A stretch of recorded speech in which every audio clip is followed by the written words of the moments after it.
Hi everyone and welcome to Excellent Minds. Today I am going to talk to you about pivot tables. Pivot tables are a powerful tool in Excel that can help you to summarize, analyze, and visualize your data. They're especially useful for large data sets. They can help you to quickly identify trends and patterns. Now, what is a pivot table? Pivot table is a dynamic table that summarizes data from a larger data set. It allows you to group and rearrange your data, meaning you can aggregate your data. It can come down and collapse to a summary of rows in different ways, and to also give you a summary statistics of your table. Now, how do you create a pivot table? To create a pivot table, you have to follow these steps. Now, I have here a sample data set that I'm going to try to go right ahead and use as a source to summarize. Now, normally, your data set in reality will definitely be a longer or a bigger data set than this. But for the purpose of this demo, I'll go right ahead and build coming from this. So right now you got your data. Column A is date. You got your B as in product. You got the third column is your category. Next is sales, and you have quantity. Now, I can go right ahead and enter a revenue in this case. So I'll just create a calculated field by multiplying that over to its next value. Now we're going to fill this down like so.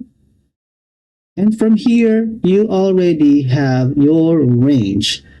Now, what you're going to be doing next to create a pivot table out of this is to make sure that you have this range selected. And then next, you have to hit Insert on the menu right here and hit the Pivot Tables. And then pick from table range. Now you're going to see a dialog asking you about the range or confirming if that range is what you are needing to be your source of data. It appears to be correct. In fact, you can see this outline right here is an indication that that it is indeed the data that I'd like to summarize. And from there, you are given option if you are wanting your pivot table be placed in a new worksheet, or if you want it to be an existing worksheet. In this case, I would like it to be an existing worksheet, and just hit that radio button. And what you want to do is hit this handle right here so it collapses the dialog. And then you can pick a cell next to your data set. It doesn't matter where, just as long as it does not overlap your data or any other data anywhere else. I'm picking H1 and click on this handle once again. And click on OK. Now, observe that you now are being given what we call a pivot table folder. And then on the other side comes up your pivot table fields. Now, the pivot table fields is where you place your fields, obviously, which are date, product, category, sales, quantity, revenue, and they are the same fields picked up from your data source. Now, on the right-hand side, you'll have your filters pane, your columns pane, your rows pane, and then your values pane.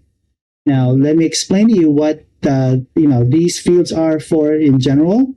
In the filters pane, all these panes will accept any field listed on the fields list right here, but they will have different effect in how your pivot table would look like.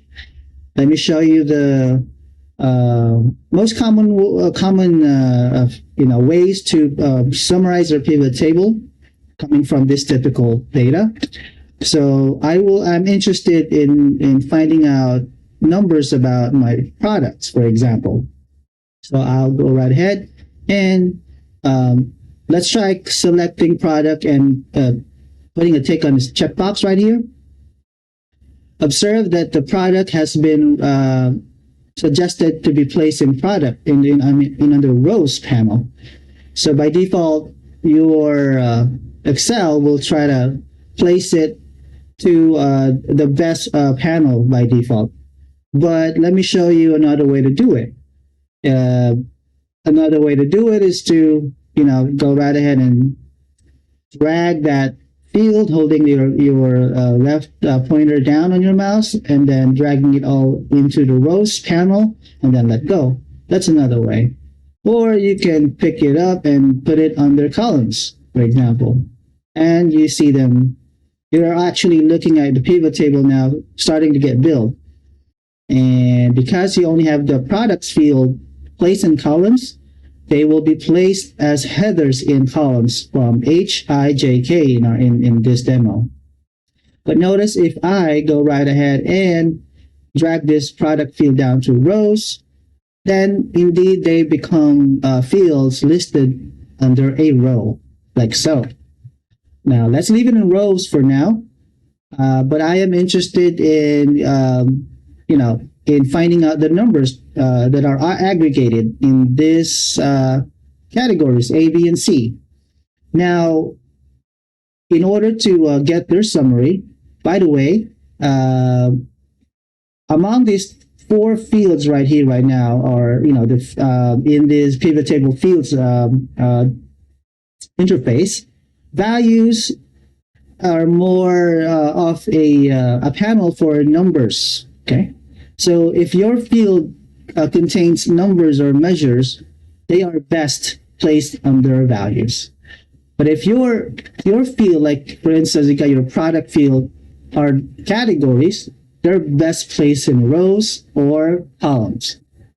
So that's one important thing to note on how to understand these panels right under your pivot table fields.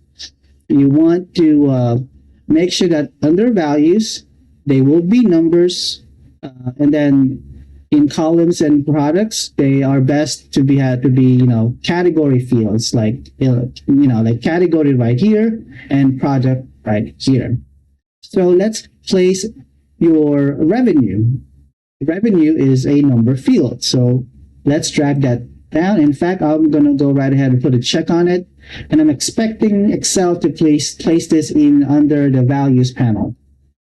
And indeed it did. And in fact, it puts a special name, in the pivot table fields list as sum of revenue, as well as in the pivot table itself. The name of the header is now sum of revenue.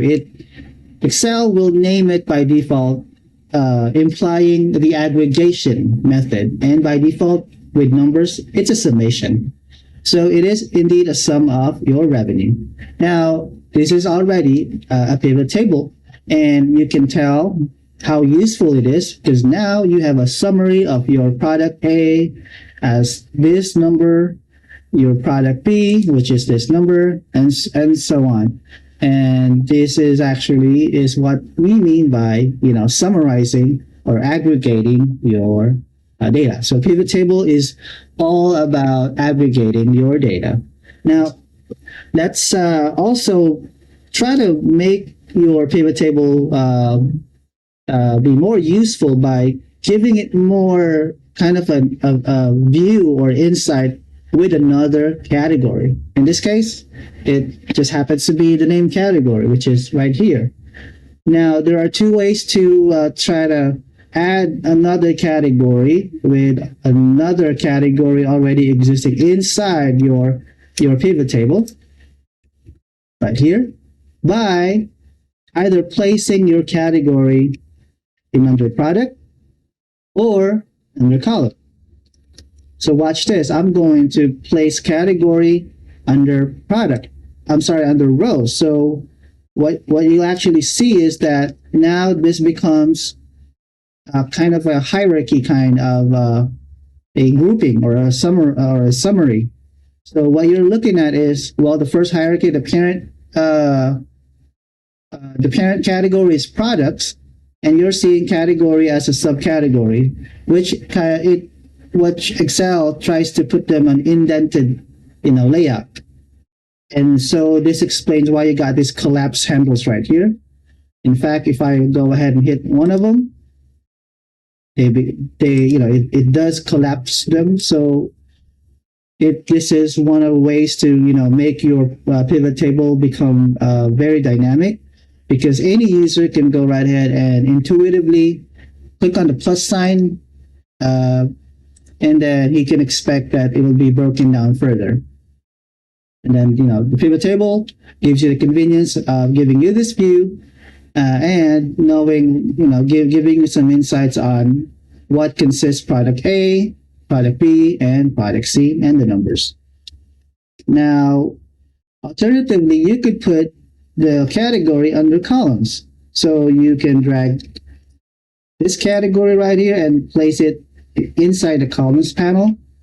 And what you'll see is another layout, which is this time your category and your product will become kind of like a matrix now.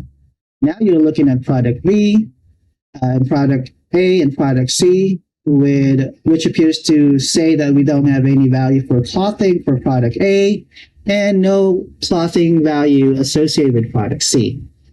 And so with electronics. But then the good thing about this is that this is great for larger data set that you don't that would not be convenient to show in a row altogether. And this is actually the better view. You're putting in multiple categories in the same pivot table. Put one category in under the row panel right here, and the other category under the columns, like right here. And so this becomes your pivot table. And there are many ways to control your pivot table. One way is to modifying how the aggregation is happening. Well, right now we do know that it's just being a sum aggregation, but you could also change it from sum into some would choose average. So how do you do that? Well, to do that, you can simply right click in any of the number fields. Well, actually, let's try that in all these values are actually revenue right there. But instead of sum of revenue, just click on any numbers right here and hit summarize values by average. And now you're seeing a summarized amount in each category, but this time they are being averaged. And from here, you could continue to do your normal formatting. You could format pivot tables and just go right ahead and hit. This time, I would suggest you go to the number format, or let me go to value field setting. Okay, now you'll be given this dialog for the value field settings, and now it tells you the current name of this this summarized field, which is average of revenue, and it's in average. Oh, and by the way, you could also change this to maximum, minimum, or count. But you are interested with the number format, so number format is below this dialog, and just hit on number format like so, and change your value to currency if you need to. You can leave it like this and hit OK, and then hit OK one more time to get out of the value field settings dialog. and you get your layout like so. And then if this is actually would suffice, then this should be good to go. Okay, so I hope this video has given you a good, just basic overview of pivot tables. But if you have any questions with this basic information, please leave a comment below. And if you want to learn more about Excel, be sure to subscribe to Excellent Minds.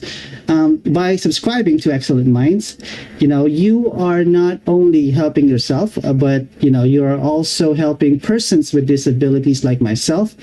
And as a person with disability, I know how difficult it is to find support. But by creating educational content and sharing it with the world, I am able to earn a living and support myself and my fellow person with disabilities that I have committed to support as well. So subscribe to this Excellent Minds channel and share it.